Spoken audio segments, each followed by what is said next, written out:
Aku nggak pernah nyangka hidupku bakal serumit ini. Semua berawal dari kantor, tempat aku ngabisin sebagian besar waktuku. Setiap hari aku berangkat pagi, pulang sore, kadang malam kalau ada kerjaan tambahan. Rutinitas yang sebetulnya biasa aja, tapi karena dijalanin terus-terusan, sering bikin jenuh juga. Aku kerja di sebuah perusahaan swasta, nggak besar-besar amat, tapi cukup bikin aku sibuk. Teman-teman kerjaku juga beragam. Ada yang serius banget, ada yang santai, ada yang kaku, ada juga yang suka bercanda. Dan di antara semua itu, ada satu orang. Sebut aja namanya Raka. Raka itu tipe cowok yang gampang bikin orang nyaman. Dari awal kenal, aku udah sadar kalau dia punya aura yang entah kenapa bikin orang betah ngobrol sama dia.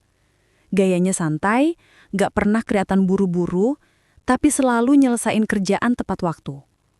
Dia juga punya selera humor yang pas, gak lebay, tapi juga gak kering. Awalnya aku gak terlalu dekat sama dia. Kita cuma sering satu meja kalau makan siang bareng tim, atau kebetulan pulang bareng kalau arah rumah sama. Buatku semua itu biasa aja, murni teman kerja. Aku bahkan gak pernah mikir aneh-aneh, apalagi aku udah punya suami, Dimas. Dimas itu tipe suami yang baik banget. Dia selalu berusaha ngasih yang terbaik buat aku. Dia kerja keras, pulang selalu bawa kabar gembira, entah itu bonus kecil dari kantor, atau sekedar cerita receh di jalan yang bisa bikin aku ketawa.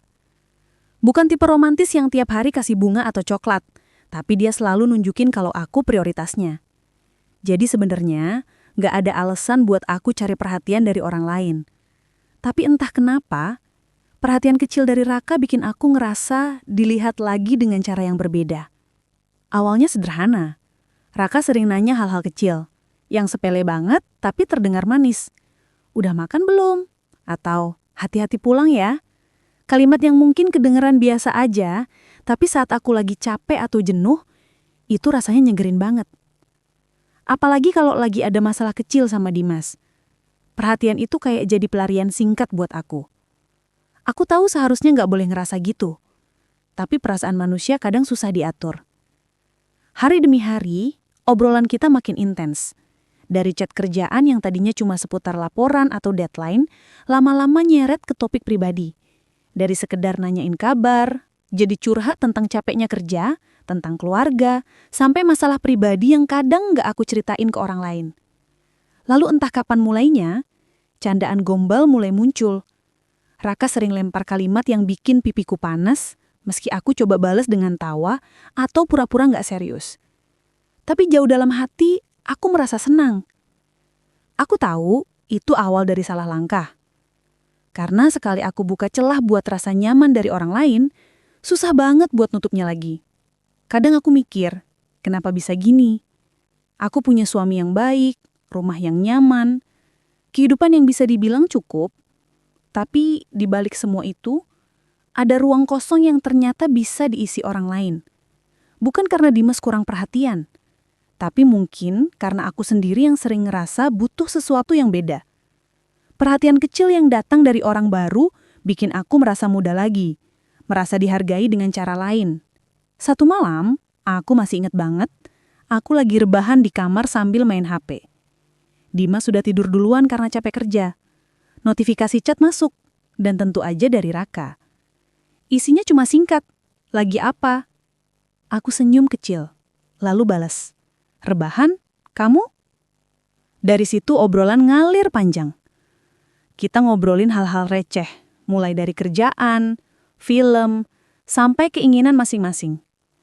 Aku kaget waktu dia bilang, aku pengen bisa ngobrol sama kamu lebih lama tiap hari. Rasanya enak aja. Aku diam sebentar, mikir harus balas apa. Tapi akhirnya aku cuma ngetik, haha kamu bisa aja. Padahal jantungku deg-degan baca chat itu. Malam-malam berikutnya, obrolan kayak gitu jadi kebiasaan. Kadang aku sengaja begadang biar bisa lebih lama balas chat dia. Rasanya kayak balik ke masa muda, waktu masih pacaran dulu. Ada rasa deg-degan, ada rasa penasaran, ada juga rasa bersalah yang pelan-pelan mulai menghantui. Aku tahu aku salah, tapi rasa itu terlalu manis buat dihentikan. Di kantor, aku juga jadi makin sering perhatiin Raka.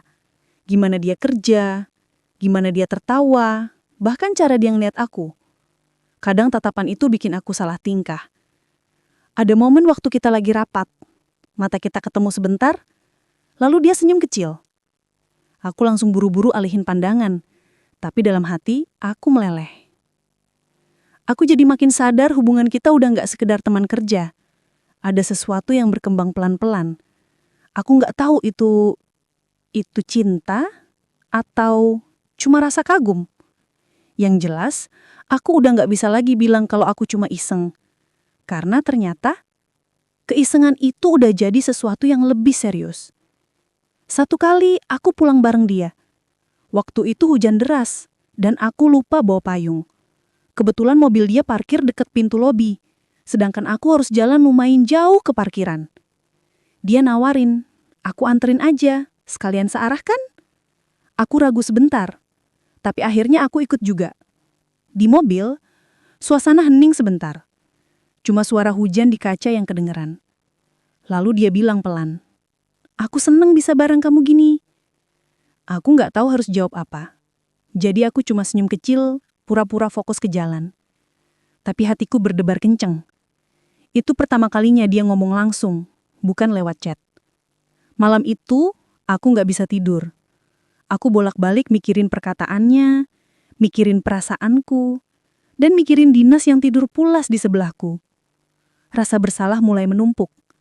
Tapi bersamaan dengan itu, ada rasa bahagia yang aneh. Aku tahu ini bahaya. Aku tahu sekali aku masuk lebih jauh, bakal susah buat mundur. Tapi aku juga tahu, aku udah nggak bisa lagi pura-pura nggak ngerasain apa-apa. Aku bilang ke diriku sendiri, ini cuma iseng, nggak bakal sampai serius. Tapi jauh dalam hati, aku sadar, iseng ini bisa jadi awal dari masalah besar. Aku mulai lebih sering cari alasan buat deket sama Raka. Entah itu pura-pura butuh bantuan kerjaan, atau ngajak diskusi hal-hal kecil. Dia juga kayak ngerti, dan selalu ada buat aku. Dari situ, jarak kita makin tipis. Sampai akhirnya aku sadar aku udah masuk ke titik yang bahaya banget. Aku nggak tahu ke depan gimana. Tapi satu hal yang pasti, semua ini berawal dari sesuatu yang kelihatannya sepele. Sesuatu yang aku kira cuma iseng. Dan disitulah hidupku mulai berubah total. Aku sempat mikir, ini cuma chat iseng, nggak lebih. Aku terus ngebujuk diriku sendiri pakai kalimat itu kayak mantra supaya aku nggak kebawa jauh. Tapi lama-lama aku ngerasa aneh. Setiap pagi aku malah nungguin notifikasi itu. Bahkan sebelum Dimas sempat ngomong apa-apa, atau sebelum aku sempat nyentuh gelas kopi, notif dari Raka udah muncul duluan di HP-ku. "Pagi cantik, semangat kerja ya." Kalimat sederhana itu lama-lama jadi candu. Kayak alarm kecil yang bikin aku ngerasa ada yang peduli sama aku di luar rumah. Dulu, aku bangun pagi selalu disambut suara Dimas yang lagi siap-siap kerja. Kadang cuma nyapa singkat, "Pagi Sar," atau "Mau sarapan apa?" Sekarang, yang aku cari justru layar HP itu. Ada rasa hangat setiap kali baca chat dari Raka. Aku ngerasa diperhatiin, aku ngerasa dilihat lagi. Dari situ, tanpa aku sadari, aku mulai bandingin Dimas sama Raka. Aku tahu itu nggak adil. Tapi pikiran itu datang sendiri. Dimas sibuk kerja, pulang kadang udah capek, langsung rebahan, atau lanjut ngerjain tugas kantor. Sedangkan Raka selalu punya waktu buat dengerin keluhanku. Bahkan hal-hal kecil yang kadang aku sendiri ngerasa lebay, dia dengerin dengan sabar. Dia selalu punya kata-kata yang tepat buat bikin aku ngerasa tenang. Pelan-pelan aku mulai merasa dekat banget. Dekat dalam arti yang gak pernah aku pikirin sebelumnya. Aku masih ingat malam pertama kali aku kebablasan ngechat seselutu yang kelewat berani. Waktu itu udah lewat malam tengah. Dimas lagi tidur di sebelahku, lampu kamar cuma nyala remang-remang. Aku scroll percakapan sama Raka, baca ulang chat-chat lama kita, sambil senyum-senyum sendiri. Rasanya aneh, deg-degan kayak anak SMA yang lagi naksir temennya. Tanpa pikir panjang, aku ketik, "Kadang aku lebih nyaman cerita sama kamu daripada sama Dimas." Begitu aku kirim, aku langsung nutup mulutku sendiri. Shock! Astaga, kenapa aku nulis gitu? Pikirku. Nggak sampai 1 menit, Raka balas. Aku juga ngerasa gitu. Jangan takut. Aku di sini buat kamu. Aku diem lama, pandangin layar HP. Ada rasa bersalah, tapi ada juga rasa lega, rasa seneng. Itu kayak semacam pengakuan diam-diam yang gak pernah aku beraniin sebelumnya. Dan jawaban Raka malah jadi pintu baru. Sejak itu, batasan kami mulai hilang. Kami mulai sering ketemu diam-diam setelah kerja. Kadang alasannya cuma sekedar ngopi. Kadang cuma duduk di mobil dia, ngobrol panjang sambil dengerin lagu. Di momen-momen itu, aku bisa jadi orang yang bebas cerita apa aja. Tentang pekerjaan, tentang rumah, bahkan tentang rasa hampa yang aku nggak pernah ungkapin ke siapapun. Raka selalu dengerin, kadang cuma angguk-angguk, kadang ngeluarin komentar kecil yang bikin aku ketawa. Pelan-pelan, aku mulai merasa deket banget. Deket dalam arti yang nggak pernah aku pikirin sebelumnya. Aku masih ingat, malam pertama kali aku kebablasan ngechat sesuatu yang kelewat berani. Waktu itu udah lewat malam tengah. Dimas lagi tidur di sebelahku, lampu kamar cuma nyala remang-remang. Aku scroll percakapan sama Raka, baca ulang chat-chat lama kita sambil senyum-senyum sendiri. Rasanya aneh, deg-degan kayak anak SMA yang lagi naksir temennya. Tanpa pikir panjang, aku ketik. Kadang aku lebih nyaman cerita sama kamu daripada sama Dimas. Begitu aku kirim, aku langsung nutup mulutku sendiri. Shock. Astaga, kenapa aku nulis gitu? Pikirku. Nggak sampai 1 menit, Raka balas.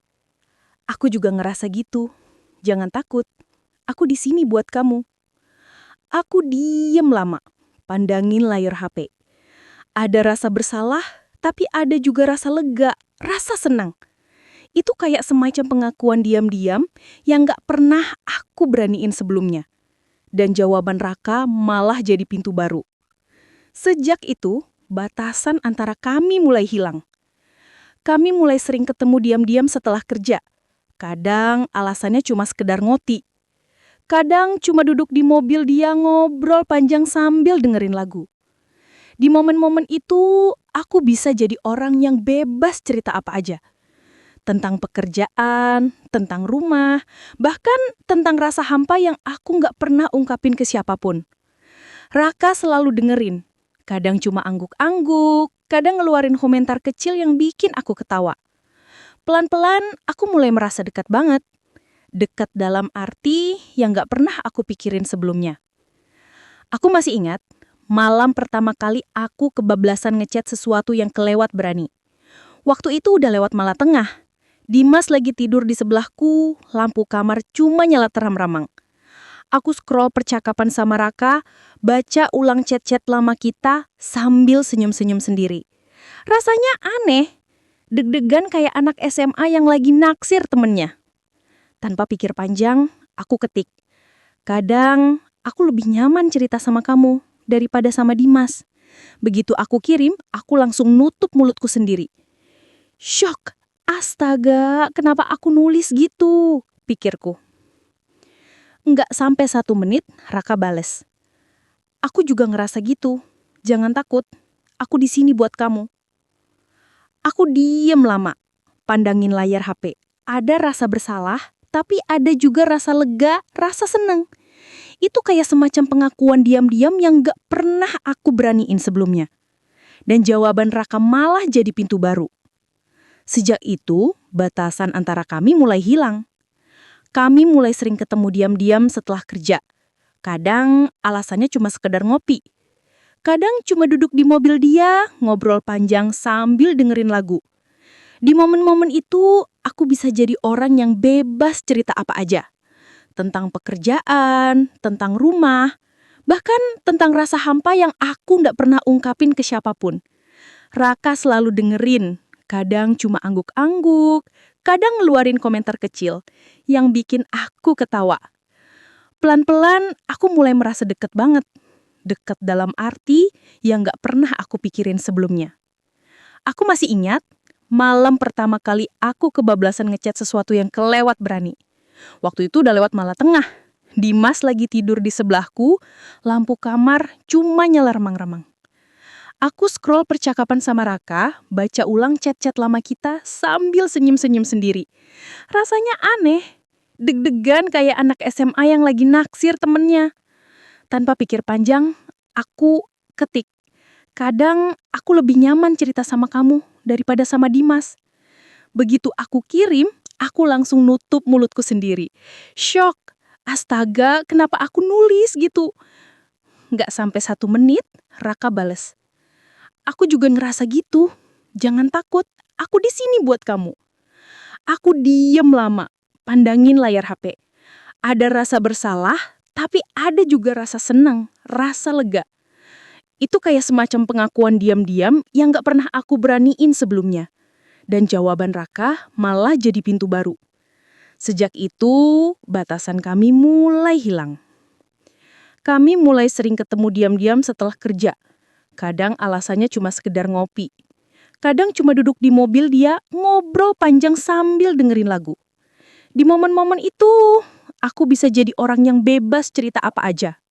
Tentang pekerjaan, tentang rumah, bahkan tentang rasa hampa yang aku nggak pernah ungkapin ke siapapun. Raka selalu dengerin, kadang cuma angguk-angguk, kadang ngeluarin komentar kecil yang bikin aku ketawa. Pelan-pelan, aku mulai merasa deket banget. Deket dalam arti yang gak pernah aku pikirin sebelumnya. Aku sering mulai bohong sama Dimas. Bohong kecil, tapi tetep bohong. Aku bilang lembur, padahal aku cuma nongkrong di kafe bareng Raka. Aku bilang ada rapat, padahal sebenarnya aku jalan bareng dia. Setiap kali aku ngelakuin itu, ada rasa nyesel yang nyelekit. Tapi setelah ketemu Raka, rasa nyesel itu hilang sebentar, tergantikan rasa tenang yang aneh. Satu malam, kami ketemu di sebuah kafe kecil di sudut kota.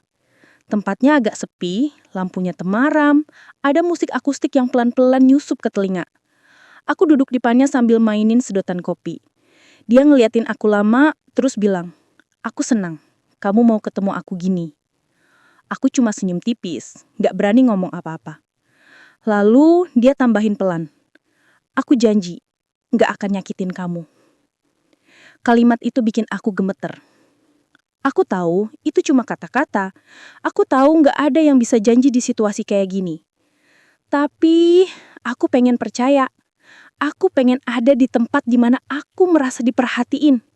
Dan saat itu, tempat itu ada di depan mataku, duduk sambil nyeruput kopinya pelan-pelan. Sejak malam itu, aku makin susah buat balik ke jalanku yang semula. Chat kami makin mesra, pertemuan kami makin sering. Bahkan, aku mulai nyimpan foto kami berdua di folder tersembunyi di HP. Aku nggak tahu kapan semua ini bakal berakhir atau gimana caranya aku berhenti.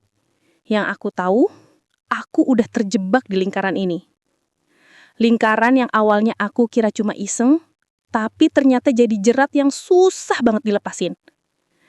Dan setiap kali aku pulang ke rumah, aku selalu merasa dua dunia yang berbeda nempel di satu tubuhku. Dunia yang satu penuh perhatian, penuh senyum manis, penuh chat pagi cantik. Hari itu aku masih ingat jelas. Suasananya dingin banget. Kantor udah mulai sepi karena kebanyakan orang udah pulang.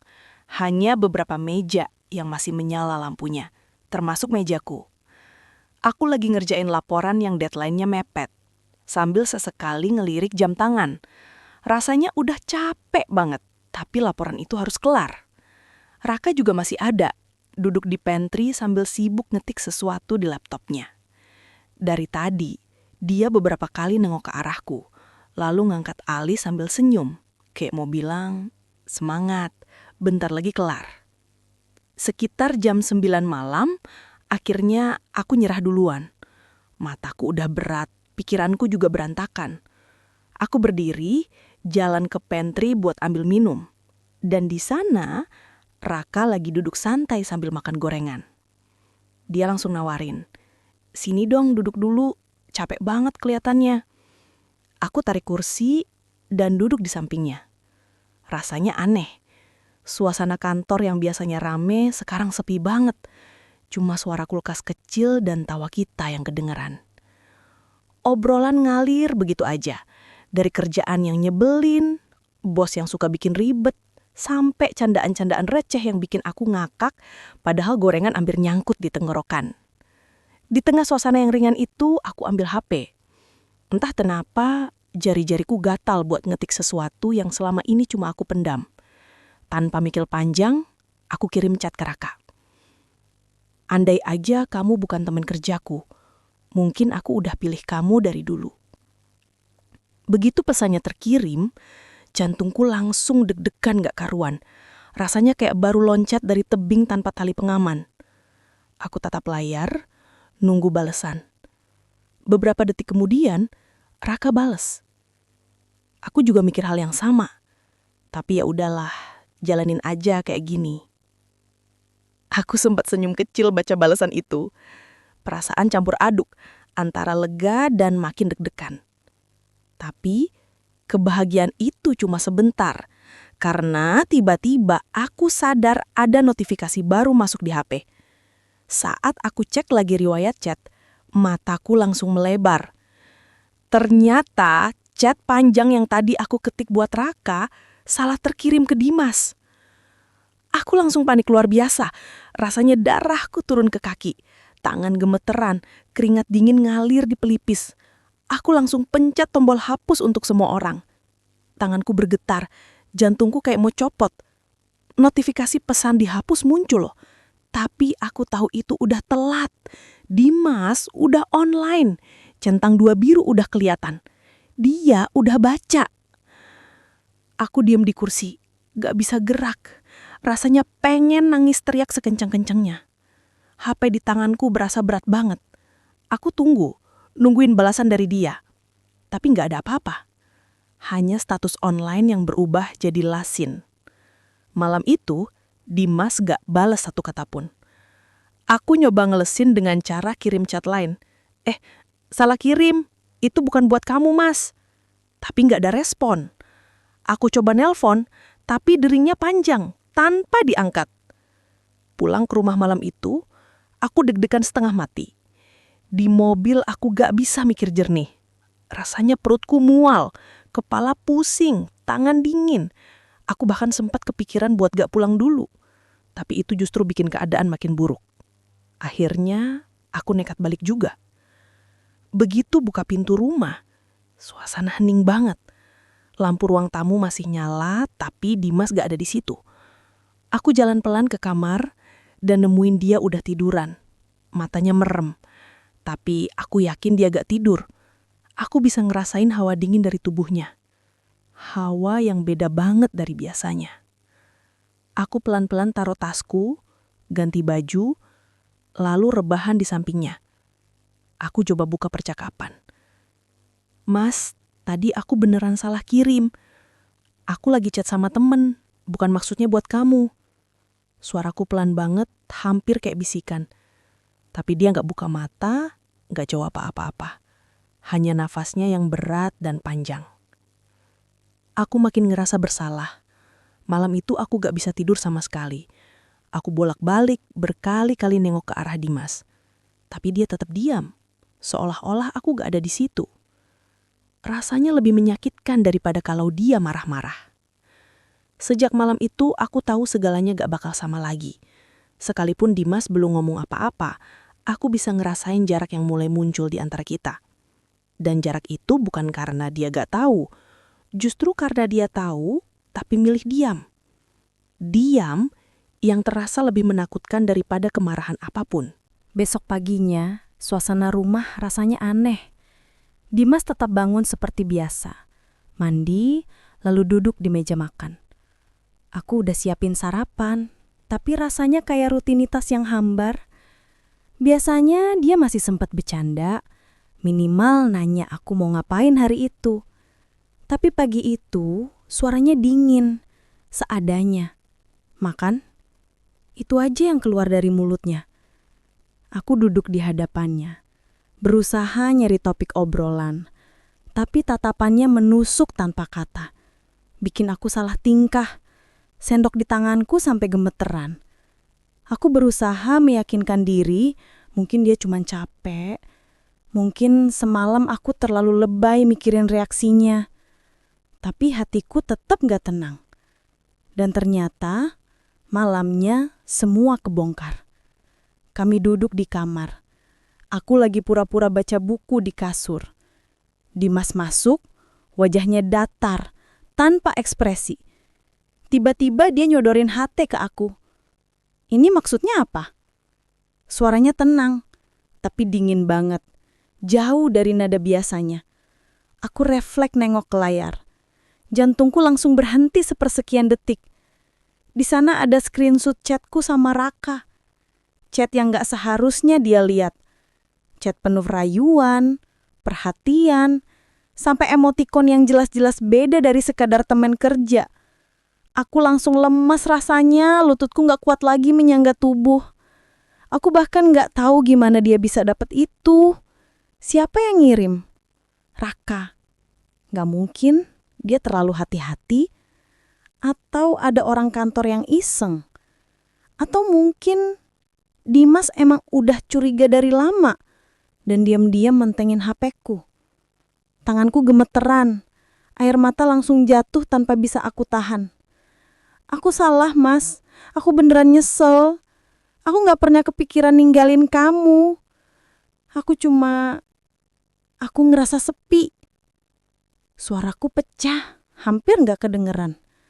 Aku berharap kalimat itu bisa jadi semacam alasan. Walaupun aku tahu itu gak cukup. Dimas diem lama. Tatapannya bikin aku ngerasa kecil banget. Kayak semua harga diriku hilang. Dia gak langsung marah, gak teriak, gak banting barang. Justru diamnya itu yang bikin aku hancur. Hening itu lebih menakutkan daripada omelan apapun. Akhirnya dia buka suara. Pelan tapi tegas. Jadi selama ini aku kerja keras buat kita, kamu malah cari hiburan di tempat lain. Aku terisak. Coba jelasin tapi gak ada kata yang keluar. Semua alasan terdengar bodoh. Aku gak tahu kenapa bisa sejauh ini. Aku cuma butuh didengerin. Aku patah. Karena aku sadar, apapun yang aku ucapin, itu cuma kedengeran kayak pembenaran yang murahan. Dia taruh HP-nya di meja, nyender ke kursi, lalu tatap aku dengan pandangan kosong. Aku berusaha pegang tangannya, tapi dia tarik pelan. Gerakan kecil itu udah cukup bikin aku ngerasa seolah ada tembok besar yang berdiri di antara kami. Malam itu, aku gak bisa tidur. Dimas tidur membelakangi aku. Jaraknya kayak berkilometer, padahal kami masih di kasur yang sama. Aku nangis pelan, takut suara tangisku kedengeran. Aku pengen minta maaf berkali-kali, pengen ngejelasin semuanya. Tapi aku tahu luka itu udah terlanjur kebuka. Yang bikin aku makin takut bukan cuman karena dia udah tahu, tapi karena aku gak bisa nebak langkah dia berikutnya. Dia bukan tipe orang yang gampang meledak. Dia tipe yang kalau udah diem, berarti dia lagi nyimpen badai di dalam hati. Dan aku gak tahu kapan badai itu bakal keluar. Besoknya aku bangun dengan mata sembab. Dimas udah berangkat kerja tanpa ninggalin pesan apa-apa. Biasanya dia minimal pamit atau cium keningku. Tapi pagi itu gak ada. Hanya suara pintu ditutup pelan, lalu sepi. Aku duduk lama di pinggir kasur sambil mendangin HP-ku. Rasa panik masih terus menggantung. Bagaimana kalau dia mutusin buat nyari tahu lebih jauh? Bagaimana kalau dia nyamperin Raka? Atau yang paling aku takutin, gimana kalau dia mutusin buat ninggalin aku? Sejak malam itu, rumahku nggak lagi sama. Ada Dimas, ada aku. Tapi rasanya kayak dua orang asing yang kebetulan tinggal di alamat yang sama. Dia nggak marah-marah, nggak bentak-bentak, tapi sikapnya dingin, menusuk lebih dalam daripada teriakan. Makan malam bareng, hanya hening. Obrolan kecil yang dulu hangat, hilang entah kemana. Yang tersisa cuma suara sendok ketemu piring. Kadang aku coba mulai ngobrol, tapi Dimas cuma jawab singkat, seolah kata-kataku nggak berarti lagi. Sampai satu malam, dia duduk di ruang tamu, Lampu sengaja dimatikan setengah. Aku mendekat. Jantungku berdebar karena tahu ada sesuatu yang bakal dia bilang. Dimas akhirnya buka suara pelan, tapi tegas. Aku udah mikir panjang, katanya tanpa menoleh. Aku nggak bisa hidup bareng orang yang hatinya udah kebagi. Kalau kamu milih dia, bilang aja. Aku nggak mau maksa. Kalimat itu kayak palu gede yang jatuh di kepalaku. Aku terdiam. Lidahku keluh. Air mataku jatuh begitu aja. Aku salah, Mas. Aku bener-bener salah. Aku nggak milih dia. Aku milih kamu. Aku cuma bodoh. Suaraku pecah. Dimas diam cukup lama, lalu akhirnya menatapku. Mata itu nggak lagi sama. Ada luka, ada kecewa, ada tembok tinggi yang nggak gampang ditembus. Dimas akhirnya menatapku tatapan lama. Aku bisa maafin, tapi aku nggak janji bisa lupa, katanya akhirnya. Malam itu, aku ambil keputusan paling berat. Aku blokir semua akses ke Raka, hapus chat, bahkan ganti nomor. Bukan karena diminta, tapi karena aku tahu itu satu-satunya cara kalau aku beneran mau memperbaiki. Tapi luka yang udah kebuka nggak bisa ditutup begitu aja. Setiap kali aku pegang HP, Dimas refleks ngeliatin dengan tatapan curiga. Setiap kali ada notifikasi masuk, aku lihat ada kilatan sakit di matanya. Dan setiap kali itu terjadi, aku sadar, selingkuhku bukan cuma salah langkah, tapi luka yang gak akan pernah sembuh sepenuhnya. Sekarang, aku masih berjuang. Bukan cuma buat dapetin maaf, tapi buat balikin kepercayaan yang udah aku ancurin sendiri. Dan aku tahu, itu gak akan pernah semudah waktu aku jatuh dalam godaan.